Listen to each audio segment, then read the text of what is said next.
Hey, what's up, guys? Nate here. We're going through the Kansas City Collecticon pickups. I went to Kansas City. It wasn't nearly as big, but I'll give you a little description of the event in this video, but I will have a dedicated video to that, showing my experiences and all that. It was a really unique one, especially because it was not as big. I feel like the entertainment side of things was really the show up or the turnout for that was not so good. But as far as buying, I mean, it was great because there was less people there. You could really talk to people aside from when Vanilla Ice was blasting his bass. But yeah, we're going to start with a couple odd and in items, and we'll jump into the Pokemon stuff. And then I have a stack of business cards here that I want to give shout outs to. So first up, we have a signature Sarah Nadocini. She does the voice for Ash now, and just very cool just to meet her. I don't really care about signatures, but I somehow didn't get her signature yet, so I was like, you know what, I better grab one. Just a cool memento. I like signatures as more of a thing of like, remembering the event. So she put Nathan, I Choose You on there. We got a good picture. And yeah, we talked for a little bit because the lines were not long at all. I mean, sometimes you look over there and the lines would be non-existent. So it was very interesting. It's a good con to get your signatures. Well, at least it was this year. But yeah, I took the good old acetone to a modern hollow, and she was really interested in that and about the process, and wondering how I created this card, because they do charge prices based on what the card is, if they think you're going to upsell it or whatnot. But, she was like, that's cool and all, but, we just paid the base rate because, I kind of told her, I just wanted it as like a memento. So if you're signing, of course, a Pikachu card or a very key card, maybe they'll charge you a little more. But yeah, I picked up the signature and glad to have that. Next up, we have a Nostalgics card. If you guys don't know what Nostalgics is, check out their website. They got Discord, they got a Instagram, and all, everywhere where you can find media, they got it. This is actually done by, I consider him a buddy. He used to do custom cards under Zaba Cards, and he's actually signed this card too. This was a unique promo. Brand new promo that he was giving out at the Kansas City Collecticon, and just had him sign it just to, as a memento. Love the look of these cards. They are just stunning. The artwork is really cool, and the game is really cool itself. He had a bunch of tables set up to play the game, and there was people there and got to stand by and see how it was. And tell you what, this was the most promising, game that I saw out there aside from Pokemon and Magic. So it's really got something going for it. He puts his heart and soul into this. He is such a good guy. We go back to like 2018 where I sold him a Shadowless Charizard in one of his giveaways that he was giving to Unlisted Leaf, believe it or not, when he was promoting his custom cards. So we kind of go back, and yeah, just very, very cool card. And go check him out. He's just such a good guy, especially if you're into like, hey, if you're into MetaZoo, check this out. This is way better. All right. So, all right. Moving on. He did give me this secret Shards Box, which is limited to 1,000.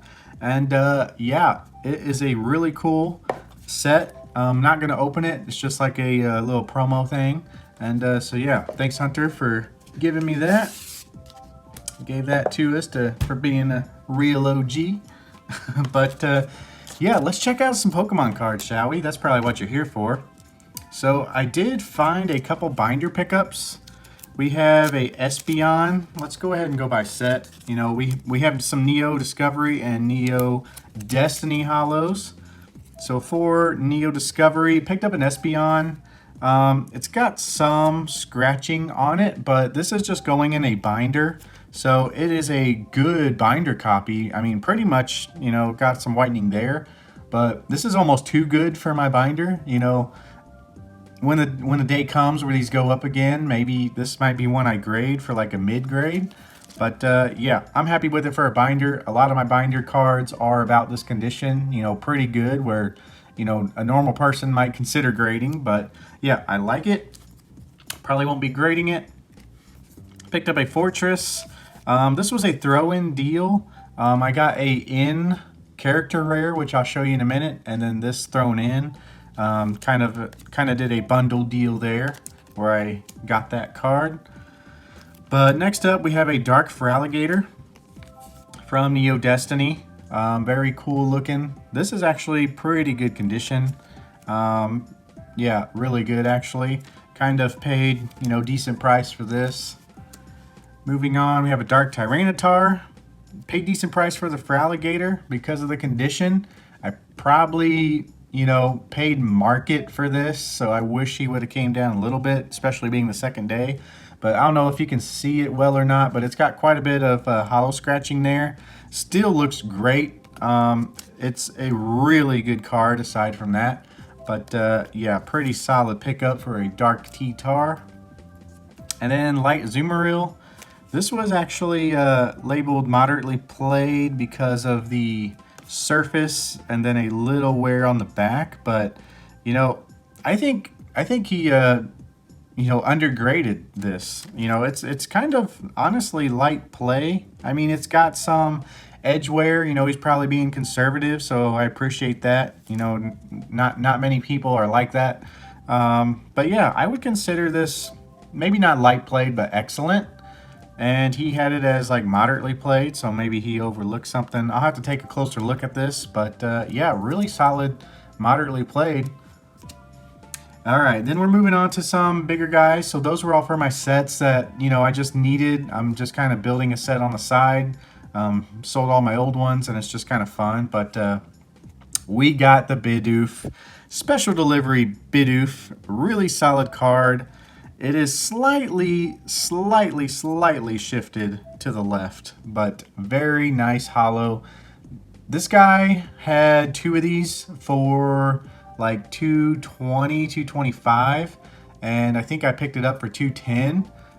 Active listings, especially the auctions even, have been selling for about $300. So I don't know if he just didn't, you know, check on this or what, but yeah, it seems like he had it undervalued, and I picked one up. He actually had another, and I was really debating on just picking up both, but you know, I didn't want to spend unnecessary money. And this was day one when I bought this. But day two, we went right back to the booth because I was telling Philip, and he was wanting to maybe pick up one. And he actually sold it already. So someone else must have saw that. A couple other booths had this, but I mean, there was only like one or two max, you know, outside of this guy who had two. So maybe 4 or 5 total on the convention floor. And all the loose ones were about 300. And yeah, I think people, you know, maybe they're not sleeping on this card anymore, but I did see a hell of a lot special delivery Charizards out there, and there was interest for them, but I'm telling you, guys, you can buy a code right now for as little as $5. So just think about that. You can buy a code for $5, spend $20 on the Pokemon Center, and then sell the Charizard right now for $60. So that's how much they were going for. Maybe 50 bucks on eBay by the time you see this, because I'm sure they're still dropping. But either the codes need to be more expensive, which I highly doubt because people got so many of them for the Charizard. People are just trying to get rid of them as fast as possible. So with that being said, you know, I think the codes are going to stay at $5, but the card is $60. So ideally, we should see the card be as low as even $30. Because, I mean, you can pretty much get by with a Charizard code for $5 and then find something on the Pokemon Center for 20. Maybe it won't get that low because people would rather just buy the card for, like, you know, they can see the card. They don't have to gamble on getting a lower condition one. So maybe the price of the card is like 40 or 50 bucks, but I mean, it could go even lower if you think about it. Next up, we have a shiny Charizard. Always on my list, you know, when Champions Path came out, I loved this Charizard, but for my like odds and end cards, you know, I always go Japanese. or I try to at least. So it was really cool picking this up, and very solid condition. I really like it. It might grade pretty high, and yeah, I definitely plan on grading it, so I'll let you know when that happens. Next up, we have a character rare in on his Zekrom. As you know, I love the character in. This is a really solid condition card. Honestly, probably a 10. This is what I bundled in with the Fortress. I think I got both of these for 10 bucks. The Fortress was really good condition. I think maybe I got them lower than that. But anyway, the character rares, guys, I mean, they're so cheap. This was like marked as $3. He probably would have taken 2. I mean, come on. Look at these. These are like sleeper cards. Now, they're not going to make you rich, but when you look at the artwork for these and they're like $3, I mean, it's no doubt in my mind that this is easily a $5 to $10 card. And yeah, that's not much, but that's like 3 times, you know, the amount you're paying. So I wouldn't like hoard up on these. You know, there's probably better options, but if you're on the fence of collecting these cards, or you thought about collecting these cards, now's a great time. You know, picking up the lesser popular ones for $3, I don't think you can go wrong. You know, they're easily, people would pay easily $5 at least for these. Probably right now, if they're just looking for it. I mean, $5 is nothing in this hobby. But in the future, relatively soon, I mean, they could easily be 10 bucks, you know, once the set is gone and people go back and collect the cheaper cards after they like fall out of rotation and whatnot. So really solid card. Happy to pick that up. Next up, we have a Mewtwo Alt Art from the Go set. Very cool card. Once again, went with the Japanese because it's kind of a odds and ends. Very good condition. I mean, honestly, probably a 10. So I don't know why some of these guys were selling these loose or taking trades for them, but probably didn't want to mess with the, you know, grading tiers where they're at right now with some of these lesser cards. But yeah, very solid card. I always wanted this one since the Go set came out, so I had to pick one up. And next up, we got 2 more cards.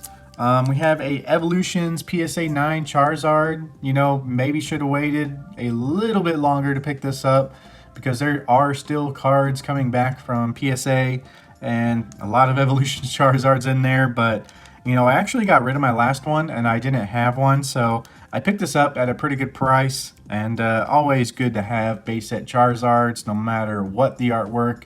So I was happy to pick this up. And last but not least, this was a purchase kind of right at the end. I looked at it at the beginning of day 1. Just at a glance. Day 2, it was still there at the start of the show. And I took it out, look at it. The guy wouldn't come down, even 10 bucks. So I waited till the very end, right before we were getting ready to leave, and it was still there. He still wouldn't come down. I was like, you know what? 10 bucks, 10 bucks. Because this card is just so beautiful. But look at this. Bam. Not the craziest card, but probably one of the most beautiful cards you can get, in my opinion. So this is the 2016, they call it the Pokemon Collection. I think it's the, what is it called? Radiant Collection, maybe, for the English sets. But yeah, awesome card. It's just a normal card in the set, like a holo. But they did a special treatment with the Radiant Collection with these cards. And yeah, just look at this. It's got the normal holo, but it's got this glittery pattern. It reminds me a lot of the Koro Shiny Mew, and it really doesn't do justice on the camera. But yeah, very cool card. And what's cool about these cards, there's obviously a Charmeleon and Charmander as well, and it shows the trainer kind of growing up. Like the Charmander is him as a little kid, Charmeleon is him like in like high school, and then the Charizard is him as like a trainer. And I almost think they're going to go challenge the Elite Four. They're on like the mountain and stuff like that. So very cool to see. Let's try to get a little close up there. It's hard to see on camera, I tell you. Like I'm looking at the camera and I'm looking at the card, and it's just way better. So I mean, it's just gorgeous. Really hard to, you know, translate into a video. But yeah, those are pretty much my pickups. I did bring, if you saw what I was bringing, I did bring my Charizard, Skyridge, Mimikyu, and Grain Party. Was hoping to trade these down to a 9 plus, you know, other stuff. And I was hoping to trade this up. I didn't see a single one of any of these cards at the convention. So that kind of tells you something. I talked to a couple vendors. They said there was like 2 guys with a Charizard going around looking to sell, but they were mid-grade, so it would have been perfect for me to trade like that. But they were not willing to buy, so I never saw those higher-end Charizards. They said they were wanting too much for them, but I didn't really get the down low on what that was. But yeah, I didn't get to convert those over like I wanted, but I did sell the first edition Jungle and Fossil set, and also the 6 Jungle and Fossil packs that I had. I had 3 Jungle, 3 Fossil, an art set of each. 2 of the Jungle were heavy. I sold those first, and I think that was part of the Bidoof deal and the Evolutions Charizard. There is a huge problem right now with selling sealed, especially older. People are so paranoid because it's happening in Modern now that they're almost just shutting down, you know, old school sealed. I mean, it's just such a speculative spot to be in. It's really great products, but man, it is so hard to sell that stuff because people are so skittish. And it was something that I really was surprised about at this event, especially being like a smaller event. But yeah, here's some shout outs real quick. There's some business cards. We got Shiny Object Display. We got Gallery Panda. We got Bone Club Collectibles. Now this is Seth. Highly recommend checking him out. Such a cool guy. He's actually the guy who bought my Jungle and Fossil first edition sets. He's a big collector. He just does this on the side. So it is it was an honor to sell to someone like him, someone who wasn't gonna like sell it. A lot of other guys were like just shining away. You know, they're like, hey, you know, we gotta sell it, we gotta flip it, so it's not really worth our time. Which is, yeah, it's definitely not. This guy was more about the collecting of it, so really solid there. Nerdy Bird, he was solid, dude. I got the Bidoof, I think the Charizard evolutions from him. What else did I get from him? I got a couple things, but really solid dude. They had a lot of good stuff. He's the guy who actually bought all 6 of my packs, so I sold him the heavies and the lights a little bit later. So yeah, solid dude. Loved his stuff. Very cool to talk to. We got Fire Breaks, so pretty solid guys. This was under the Drip umbrella, but he had some solid stuff. He had some Marios and some Ponchos that he would not break up. I probably was a good thing for me because I probably would have, you know, tried to buy one. But oh, here's some of my own. Really cool guy. Really cool guy. But yeah, we have a couple artists here. Deidre Renee. Not sure how she pronounces that, but I was kind of in a rush when I picked up her card, but really cool stuff if you want to scan that and check it out. We have the Foxhole, so pretty cool, solid stuff there. He actually had a jumbo card-ass Pikachu, which was given out in a toy convention in Japan, like way back in the day. It like predates card-ass, and it was really impressive to see. That was only the I think I've seen 2 before, and the first one was online, and he said he's only seen 2 before aside from the one he has. So I think it was a PSA 7. It was encapsulated. You'll see that in my recap video, so check that out. But very cool to see. He was cool to talk to. And this was kind of all the same guy. This is Mark from Mana STL and Obnoxious 9 Games and CCG Place. I think this is his main one for him personally, but very solid dude. He's based out of St. Louis, so that was pretty close to us. He's got warehouses over there, and he does a lot of online sales. But this guy, he was all in to Disney Lorcana. He was the only guy on the show floor that actually, you know, probably pretty invested in Lorcana, like me and Philip were. We were asking a lot of people, and at most maybe 2 of the vendors heard about it. But Mark, we came by. Mark was like so bullish on it. He was, he's in the Discords, and I mean, there is some really inspiring and like good information that he told us that we can't really share. And I mean, I just cannot wait, for a time when I can share it to you. But it gave me goosebumps when he told me this information, and it has solidified my belief in Lorcana hobby. So if you guys don't know what I'm talking about, check out Disney Lorcana. That's all you need to see. There's a promo set out there that could be stonker potential. So yeah, thank you, Mark, for the conversation and the little insight to that. Lorcana is going to be a thing, I believe. Maybe I'll eat my words, but you're putting billions of dollars behind something, and it's Disney. It's going to be big. Nope. Some other guys that I want to shout out, I definitely don't want to forget, but I didn't pick up a business card.